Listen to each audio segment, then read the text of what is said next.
Good morning Lodi. Ano ang halamang langpawas sa Ingles? Ang langpawas Alpinia galanga ay isang halaman mula sa pamilya ng luya na katutubong sa Timog Silangang Asya. Ito ay isa sa 4 na halaman na kilala bilang galangal at naiiba sa isa na may karaniwang pangalang langpawas o lengkuas, mas malaking galangal at asul na luya.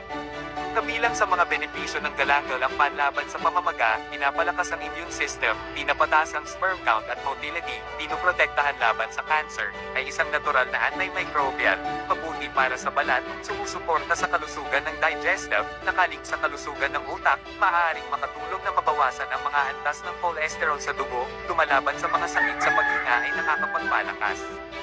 Maaaring pamahalaan ng galangal ang rayuma, hika, sakit sa puso, at mga isyu sa atay at bato.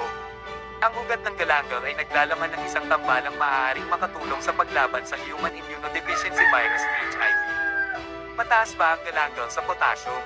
Ang galangal rhizome powder ay nagpakita ng mataas na antas ng potassium 159.79 mg per kilogram sinundan ng calcium 25.7 mg per kilogram, phosphorus 17.36 mg per kilogram at magnesium 15.57 mg per kilogram. Salamat sa panonood mga Lodi.